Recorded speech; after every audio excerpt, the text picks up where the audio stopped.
Good morning, everyone, and welcome to all our guests and to all the visitors to our program.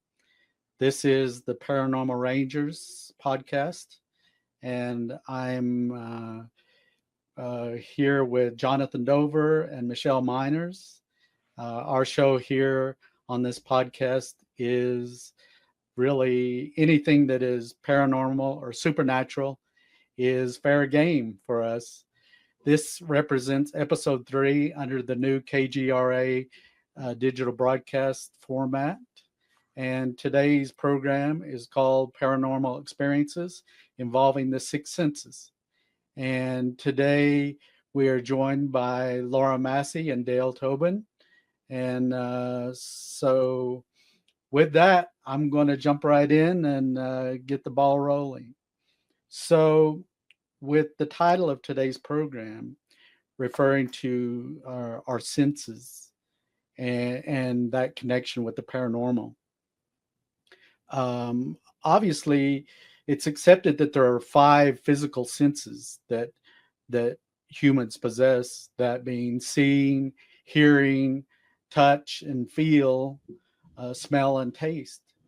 But it's also widely recognized that we also have this sixth sense, or what was referred to early on as extrasensory perception, or ESP. But this is also referred to as, having a intuitive or a gift of premonition or gut instinct.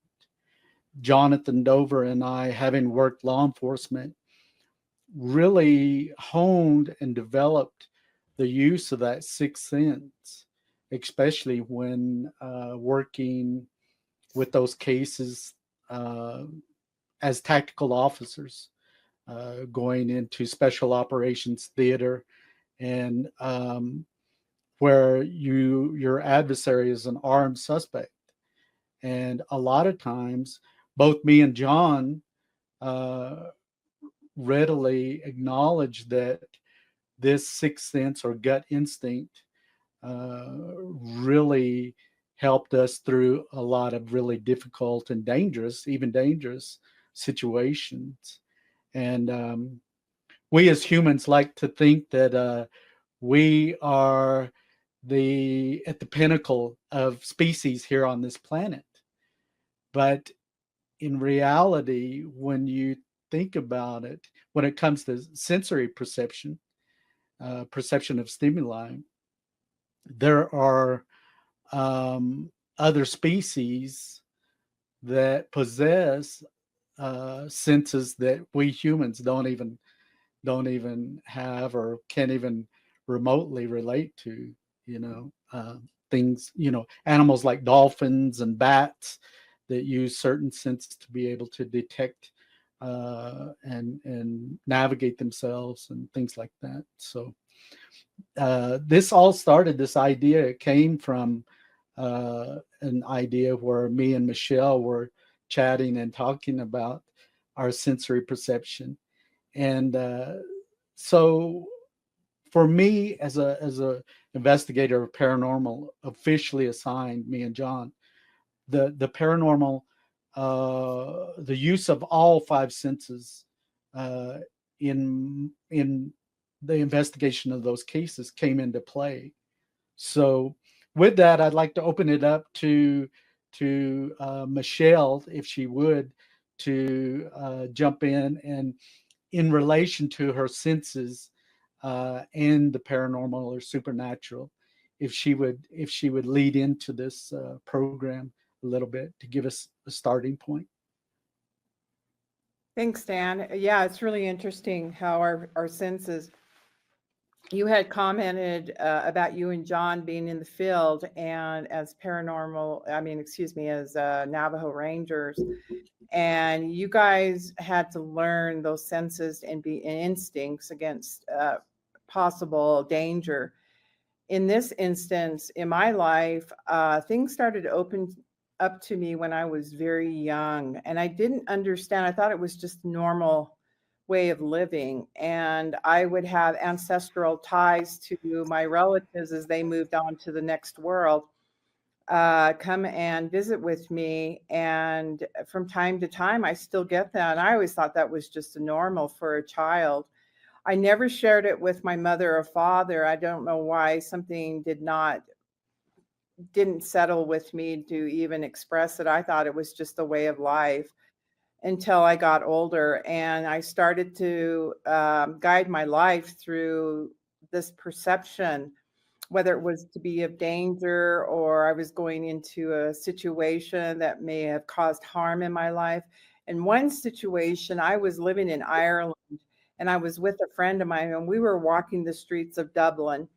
And there was an alleyway on the way down to Grafton Street. And Grafton is a shopping center hub for the Irish in Dublin, Ireland. And all of a sudden, I stopped my friend and put my arm out and to stop her in her tracks. And I said, "We are not supposed to go down this alleyway. I do not know why." And I said, "We're going to need to take another road." So anyways, we took the other road, and then we came to the same junction as we would be going down that alleyway. And there was a group of young men standing there, and they started to chide her and I, but of course, everybody else around us was, public, and they were just being obnoxious and everything. And one of the lads, is what we called them back then, it said, "Come here, speak to us or talk to us." And so my friend, being Irish, she says, "What do you want? What do you need?" And of course, she knew how to handle the situation in the moment, because her being Irish and such, and talking to these gentlemen. And he said, "You guys are interesting." He said, "Who's the big guy behind that one right there?" Meaning me. And we looked at each other, and I said, "What's he look like?" And he goes, "He's 6'3". He's a big man. He has dark hair. He has the same skin as yourself. I don't know, but he's giving me a very stern look right now. And he is just giving me a warning to stay away from you both. And so that is sensory perception of somebody, ESP, or whatever you want to call it, a sensory, experience that I had with one of my six senses. Although I didn't have the experience, somebody else did, but they engaged in telling me what they felt and saw. So that's one experience I've had. I've had many that have guided me through my life, even in some of the times that I've been with you guys. We've experienced that, with some of the shows we've done, and I won't get into any of the next experience, because there's a lot of us today that I'm sure have that gift. And I call them a gift because I think as we develop this sensory, I think it's always been with us. Laura, would you like to jump in and tell us about some of your experience in relation to these senses? Just like to say that it's fascinating listening to Michelle there and thinking of the First Nations and how their six senses were finally tuned into this intuition, because you three will know, because they were able to, as far as I can tell, they were able to feel the energy from a footprint using all six senses or using intuition. And things like that, weren't they? The First Nations had incredibly developed senses. Would you say that was right? Incredibly developed intuition? Jonathan has a story and can relate to how one Navajo grandmother, is able to use her senses to track various animals, and I'll let John jump into that. Yeah, I had a case where some horses were driven basically off a cliff by somebody, and two or three horses had died in the fall. There was a whole herd of horses, and you have to understand that there's no range fences. It's all what they consider customary use area. And in this particular case, somebody took a dislike to the horses being out there because horses will tend to eat a lot of forage, and they'll drink about 10 gallons of water a day. And when you're in the desert and you don't have that much water, and they come to your horse trough that you filled up for your livestock, people don't like it. So they did this, and the woman came out. She was in her 80s at the time. And she just looked at the ground, and there's about 20 horses running through this area. And she started pointing out the different tracks. And she says, oh, that's the bay over there. That's the roan. That's the white one, and every single track, she knew exactly which horse it was and what it was doing. And I got to thinking about, just how amazing that was, that she knew them, and she actually had names for them. And so these were animals that she knew intimately, that she just knew everything about them, even to how their tracks look in the dirt. And then in my case, I ran into a situation one time. We had a guy that had shot at some people with a rifle. It was a 22 rifle, and the police were looking for him. And this was out in the back country. We're about maybe 30 or 40 minutes away from any electricity.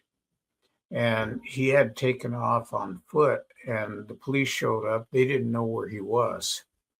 So, of course, the first thing we did was search the house, and didn't find him there.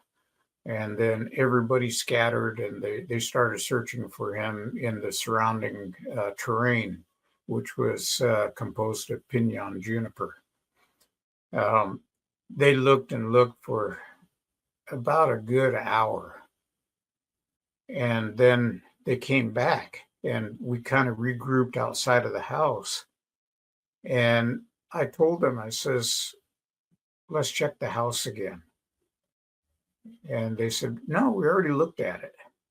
And I says, well, I get this feeling there's something telling me that he's in there. And so we went back in the house, me and two other officers.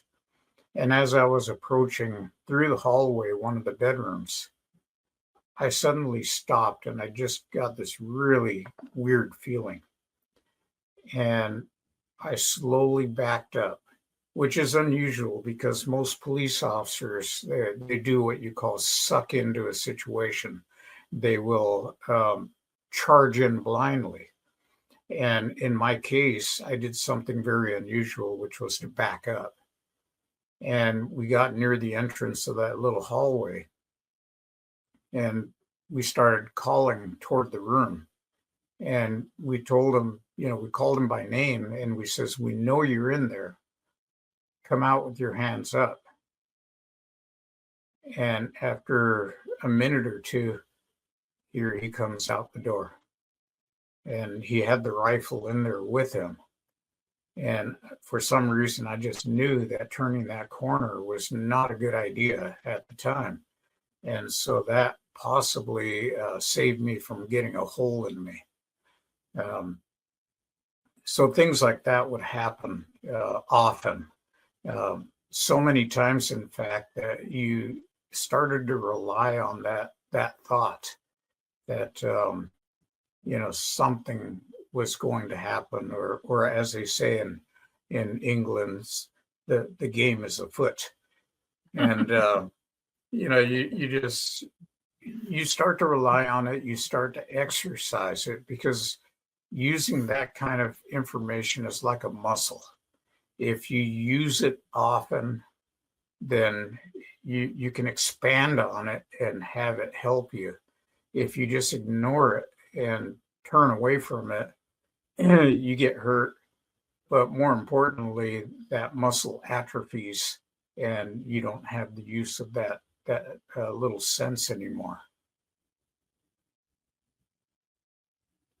I agree with John. In the view of using this ability like that of a muscle, something that, for me, the way I view it is that we all as humans possess these abilities, and it's up to us whether we learn to use that to our benefit and to others' benefit. And so, yeah, I think there's a lot of different senses and abilities that humans have had throughout history. I think as man goes on, our world around us changes. The use of the technologies that we have around us, like today, 25 years ago, people weren't using Bluetooth or these other things, cell phones and internet, and so a child today that's exposed to the use of those technologies, we as adults have seen where children are become more in tune, like with the use of electronics and computers and all of that newer technology, where you can give give your cell phone to a young child or teenager and give them a task for it, and they'll whip it out, as far as getting it set up and ready to roll, and then hand it back to you, where uh, someone our age might take quite a while to be able to figure out what it is that we need to do in the process with that. So with that, I'd like to also open it up to Dale, if you would. I know Dale in the past has shared some really unique experiences as far as intuition and even with one of his children. So with that, I'm going to open it up to Dale. Thank you. Thank you, Stan. So when we're talking about senses, one of the great things to remember is you have to have some sort of body awareness when it comes to senses. One of the best things you can do to be in that sensitivity mode is be in your body. A lot of people, when they go into rooms and have paranormal experiences, they get afraid or they go into fear and they start going out of the body instead of being here.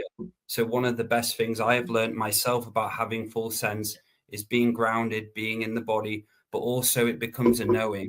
So for me, I've had over 12 years of psychic surgery, soul retrieval sessions where I've dealt with people from suicidal to possessed to regular people. Straight away when I'm with the client, there'll be a knowing what's going to happen. But for me, it always comes down to confidence, like yourself, Stan, Jonathan, Michelle. You have this confidence, but you also have this groundedness about you, that there's a knowing about what your senses are, that you have a confidence and trust with yourself. So for me, senses is all about trusting who I am as a person.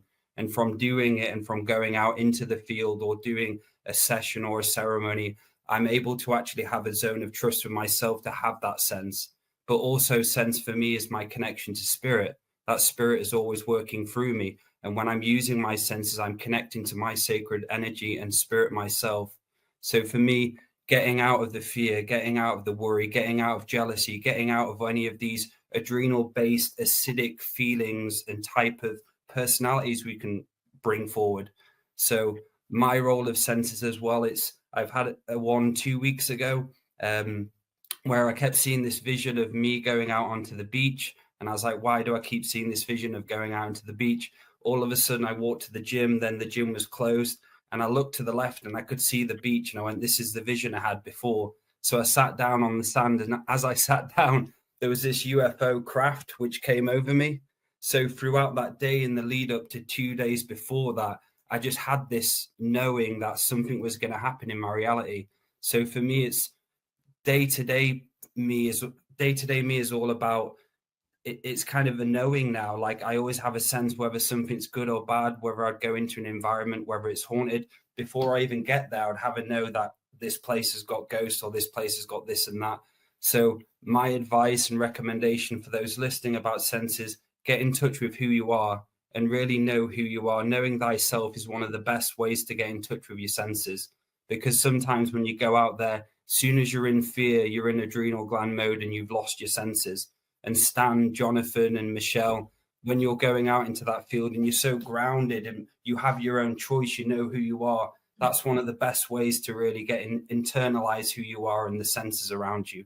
So that's my little bit to add there. Hey, Dale, I do have a quick question. You several times you use the word grounded or being grounded. And I was wondering, is that related to the act of actually being physically grounded to Mother Earth? Or I know Jonathan has experimented with various grounding techniques and things of that nature. And but is it correlated? Is it one and the same, or can you explain that? So for me, it was all about me finding my own home. And for me to find my own home, I had to figure out who I am and go through my own traumas, my own programs, my own parts of me, which tried to disconnect me and unground me. So a grounded state is a state where you're not in overthinking, you're not in anxiety, you're not in worry. You have the flow of your Kundalini and energy field going into your fingertips and toes.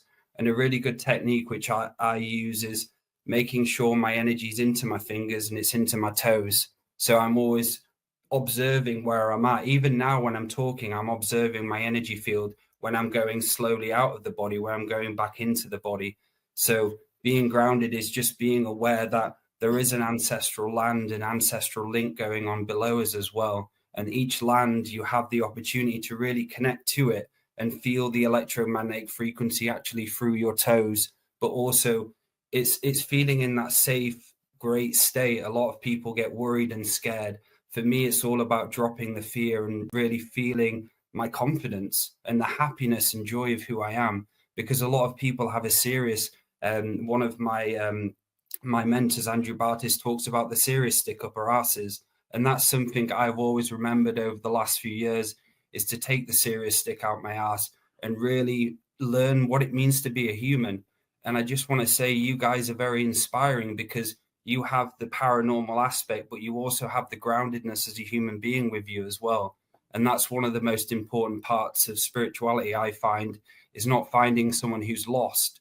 All of you have experiences, but you're here present in the body to be able to tell those experiences. Because I've met spiritual people who are haunted as hell, who talk about spiritual paranormal experiences, but they have no groundedness within them. And another part of being grounded is doing the inner work. So if you have any traumas or you have any depression and sadness, I've dealt with depression and sadness in the past. I've had to do my work on myself so I can feel flip the frequency on depression, basically. So going back to the words I said before, knowing thyself is very important when you want to learn the arts of grounding, because you're knowing solely who you are as a person. And the more you have an awareness of who you are as a person, the more you can be grounded in your body. Because I had, say, 5 years ago, I used to overthink, I used to get anxious because I was out there, I wasn't in here anymore. And going to this word empath, which a lot of people use, that's when you're out feeling the room. But for me, I can feel the room by being in my body. I don't have to be out there anymore. I have a knowing and an understanding and a great faith connection that I am great spirit, which moves through me. Same with everyone here. Great spirit moves for everyone. And I connect to that joy and happiness. And at times I have my moments, my human stupid moments, my mistakes. But yeah, I just want to say how inspiring it is being on this show and listening to you over the years. And when I first saw your show on TV, I was inspired, because I was like, look at these grounded motherfuckers. Sorry to swear, the grounded people, but in the way I was looking for. Yeah, so that's my take of it. Hey, Dale, I have a question for you before we go on. You had, this might take a sense, and I want to, it might get a little bit off topic, but we're talking about the time traveling aspect. You Yeah. had told a story about, and you actually showed a photo of you going back to the future. Yes. Yeah. And could you relate that to the audience? Because I found that very fascinating that this possibly could be one of those sixth senses experiences. So what happened was I was going through a divorce. I was going through a pinnacle point of my death and rebirth where I was going out of a codependent relationship. I was going out of a relationship where I wasn't happy, and I was scared. I was scared. I was going through the separation. I moved out. I was like, right, the unknown is about to become known now. I don't know what the future's going to hold for me. So I went to sleep, and so I had a dream that I was working in a cafe, and all of a sudden this customer was really rude to me, and I said, right, I don't want to be in this job anymore. I threw the tray and I walked into the back. And as I walked into back, I opened a door, and as I opened a door, I entered a realm. But this realm is something like I have never experienced. I've done Aya journeys and so on. This realm is something I've never felt before. I've felt it before, but not in this physical presence and understanding. So there was like, I was in this dream state, and it was a rainbow bridge, and I could see the rainbow road in front of me, which was stretching out far and far and far. But there was also loads of different colors and out. It's hard to put into human perspective what I saw, but I remember waking up in the dream going, oh my God, what the fuck, where the fuck am I? And all of a sudden, Jimi Hendrix Voodoo Child was playing, and I saw Jimi Hendrix in about a mile away with the guitar coming down the Rainbow Road, and he was playing Voodoo Child to me. But this song was so live, it was into my mind, but it was echoing into my soul and all the other versions of me out there. It was just like, and I remember going, oh my God. I was like, I don't know what's going on. And all of a sudden, Jimi Hendrix was coming down closer and closer to me with the guitar. And I was sat down, and he grabbed my hand, picked me up, and gave me a hug. And I could feel him. I could feel his arms. I could feel his legs. I could feel his hair. And he kept on walking. I looked back, and he walks down the Rainbow Road. So I wake up from this dream in Laura's, another room in Laura's house, where I am now. And I wake up probably about 2 a.m. And all of a sudden, I just had this knowing to put YouTube in and type in Jimi Hendrix. So I'm there talking about senses. I woke up and just straight away I knew, right, get your laptop out, type in Jimi Hendrix on YouTube. And as I typed in, there's a live Maui performance, 1969 or 1970 performance in Maui where he did Voodoo Child. All of a sudden, I put it on exactly, and I see myself in the crowd dancing, and you can see it's me with my beard, and I had exactly the same t-shirt, a yellow t-shirt. I wore chino trousers, shoes, and so on. And I remember going, that's me. And I could see my shaped nose, my hair, and the way I move, and I always hold my beard like that. So I had that knowing and recollection that was a time travel of me time traveling when I was going through my darkness, to remind me of the greatness I'm becoming by keep going, keep walking, keep dreaming the great dream. So that was a mind-blowing experience right there that I didn't know what to make of it. And I showed Laura, I shared it on a previous show with you guys as well. And that gave me so much inspiration to continue on and realize where I'm going, because the old me was going in a direction that I shouldn't have been going. And even though it was scary, I had the will and the confidence to continue on. So that's my story of senses. I just knew innately when I woke up, put YouTube on, type in Jimi Hendrix, and there I was in the crowd dancing away.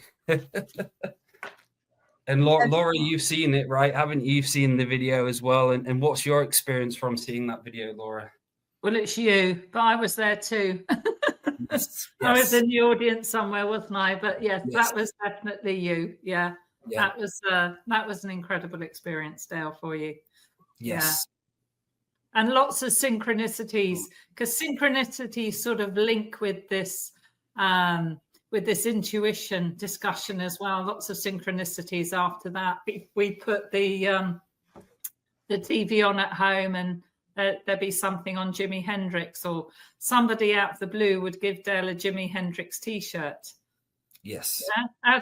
Out of nowhere. They didn't know anything about his dream or what had happened, but it's like that invisible web, isn't it, that's working joining up all this knowingness and working these synchronicities, and all within the lovely earth energy. And when you get linked up to that, all these wonderful things happen. I agree.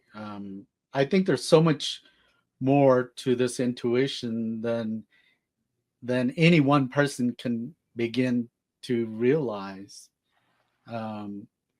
I have recently started watching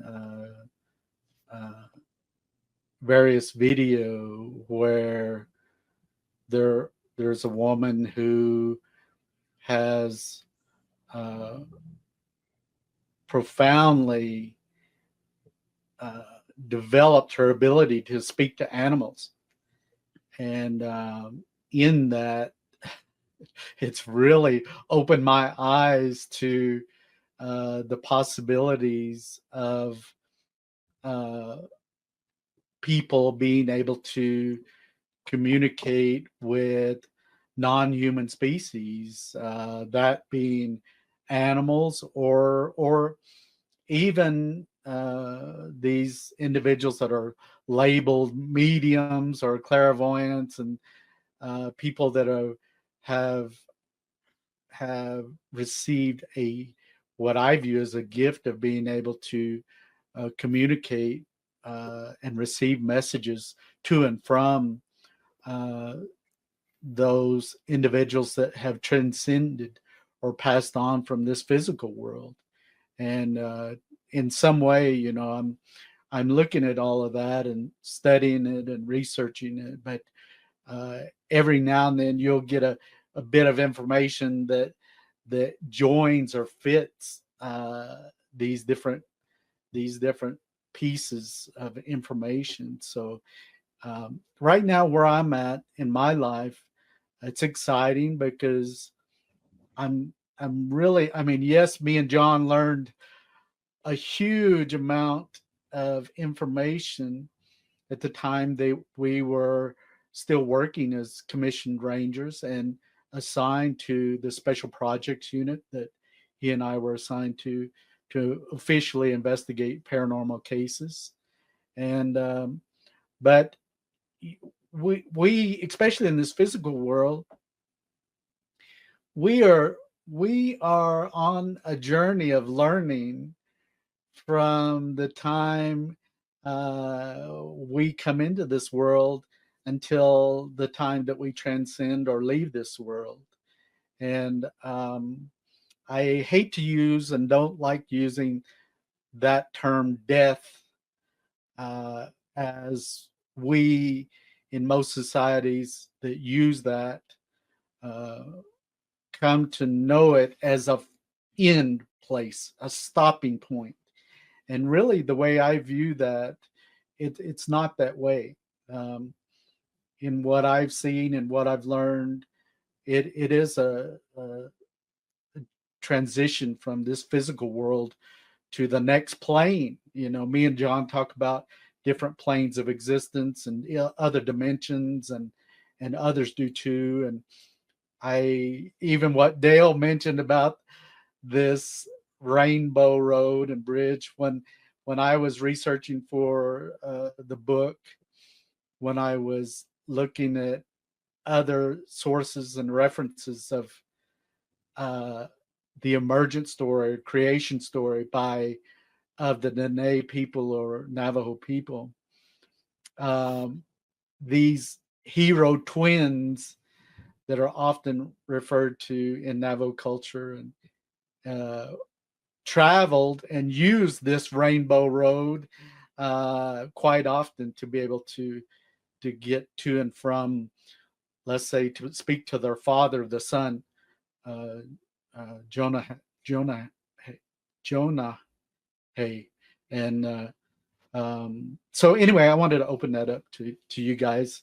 Anybody wants to add or comment or speak? Yeah, Well, it goes there's back a to lot. intuition, doesn't it, Stanley? Really, your intuition tells you, as mine does, that it's a transition. We leave, say, one dimension and goes to another at death. So for me, is that an inner knowing, something that we're holding in here, which is the intuition? And I guess the intuition is back to all the five senses combined, isn't it? So we have, and I think Dale used the word knowing earlier on. We just have that knowing. It's not even a belief. It is an inner knowing, which is our inner wisdom, or our inner tuition, isn't it? Which is intuition. Would you agree with that? That's the way I view it too. Yeah, it is. John, you had a comment? Yeah, talking about intuition. I ran into a situation one night. It was late at night, and they said that two young men who had been, the parents had passed away, so they had the house. And of course, they were drinking heavily, and they got into a fight, two brothers. And the fight must have gone on for some time throughout the whole house. And two knives were produced. And so the fight, was pretty serious. And the police department was called in. I just happened to be in the area and invited myself to the party. And I met with the criminal investigator, and who was a good friend of mine. And he says, well, come on, let's go over there. So when we got there, he says, one of these guys is stabbed. So he told two other officers, he says, I want you guys to go around the outside of the house and search thoroughly and make sure that neither one of these guys is still around. And he told me, he says, John, you come inside and let's search the inside of the house. So we went in. The house looked like something out of a horror movie. There was blood on the walls, on the floor, even on the ceiling.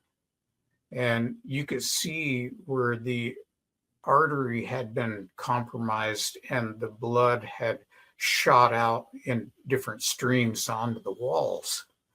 And so there was a lot of it. We went through the whole house. Every room had blood in it. And we were looking around expecting at any moment to find these guys both dead, because the amount of blood that was in the house was just amazing. And so we finally were looking at this whole situation, and we checked every cupboard, every door, every closet, under the beds. We looked everywhere. We didn't find any, either one of these guys. And something in the back of my head just said, you need to look outside. And so we went outside, and I turned to the investigator and I says, we need to search. There was a bunch of, vehicles out there. You have these old vehicles that are no longer being used. They're just sitting there rusting. And I told him, I says, we need to search these vehicles. And the other two officers actually came up and they said, oh, we already searched all this. And I said, no, we'll search again. I'm going to search. And I went directly to a car that was up on blocks. And I shined my flashlight inside. The front seat was clear. The back seat had a blanket on there. And as I shined my light, I just held the light there. And pretty soon I saw the blanket move. And I told them, I says, he's over here. And they went over there. We got him out of the vehicle. The young man had been stabbed 31 times. Holy cow. And we had called a helicopter in, and the ambulance too. And the ambulance crew got to this guy and started patching him. Well, of course, as they're patching, they're counting stab wounds. and they counted 31. So we started referring to him as 31 Flavors, which is an ice cream shop in the States. But we got him airlifted out to a actual trauma center, and they saved him. If we had been just a few minutes later, we would have found a deceased person. And so when we're talking intuition, it sometimes it hits you, and it's so strong that you can't ignore it. And for me to know that he was outside, and then to know he was in that particular vehicle, there were 4 or 5 of them, around there, and just happened to find him right away and get the help to him that he needed. The other brother ran off and went into the tamaracks by the river, and later on he got arrested and did prison time. But it always struck me that just that act of as we were saying, knowing. And one of the things I did want to mention is that we never display any fear. You remain focused on your job. If you don't do your job, nobody else will. And walking into that house, it would be easy to get fearful because of the amount of blood in the house.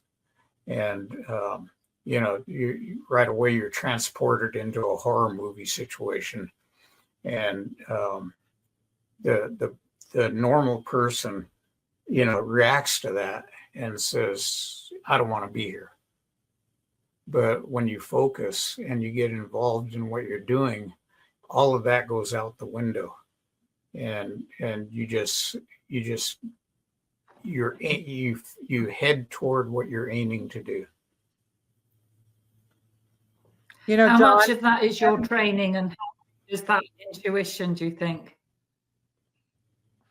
I don't actually know. It just seems like it happened, and more it would occur. Mm-hmm. And as it occurred, I would just sit there and say, well, let it happen. It's not hurting me, definitely. And on several occasions, it saved my life.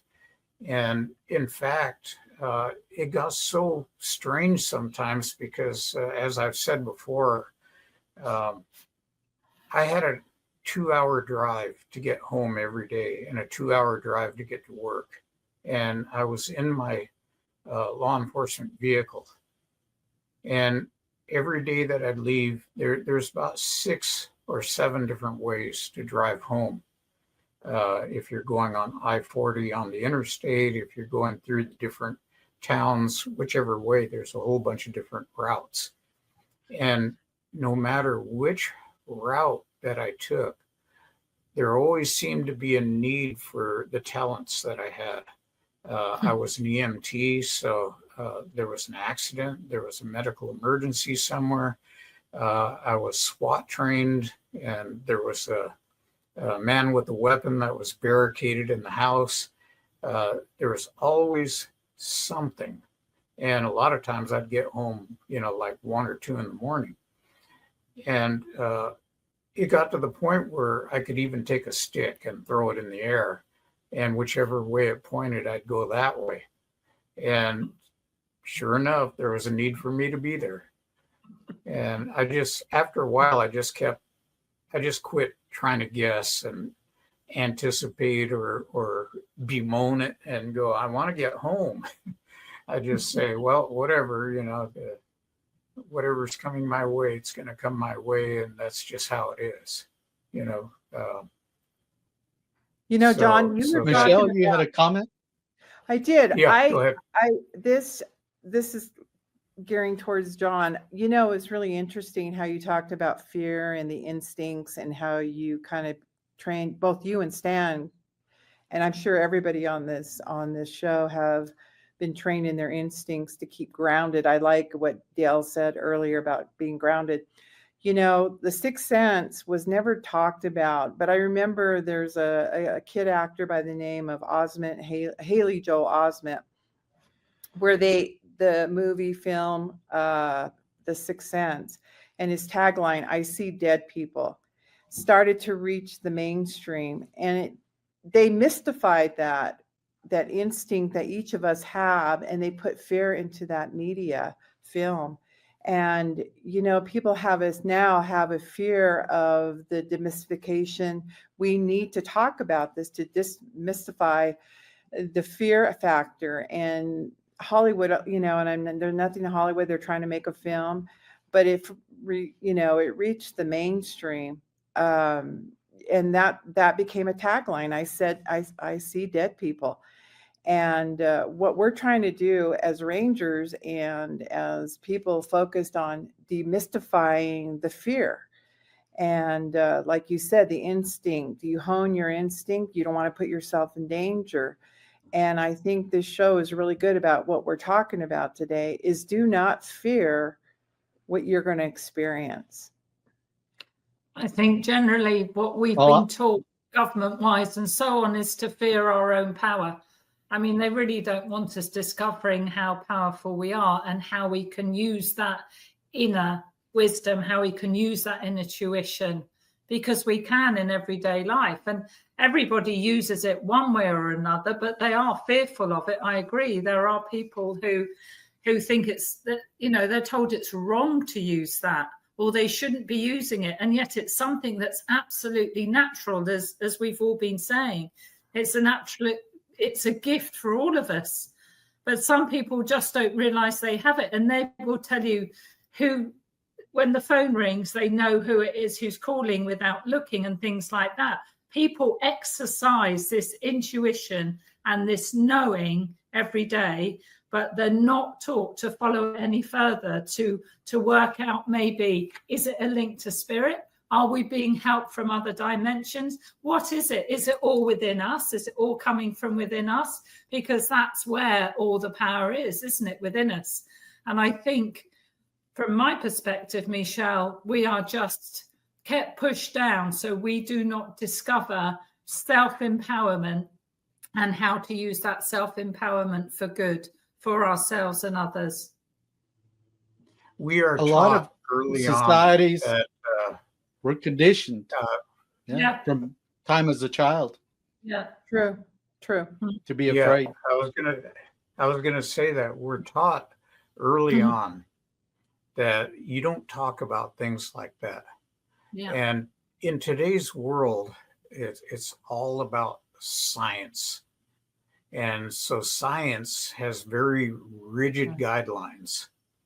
But what we've often said here, and Stan and Michelle will attest to this, there's a spiritual component that exists. And so, you know, we refer to it as spirit. And in that spirit, things happen. And when you look at it in relation to science, it becomes magic because we don't have a way to explain it properly. So we say, oh, it's magical. It's something that, you know, you get this power from somewhere, but we can't tell you where because it's a secret.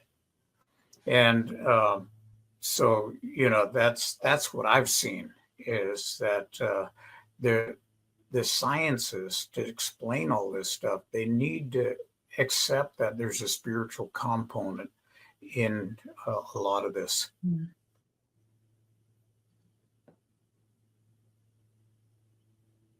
I agree with everything that John had to say there.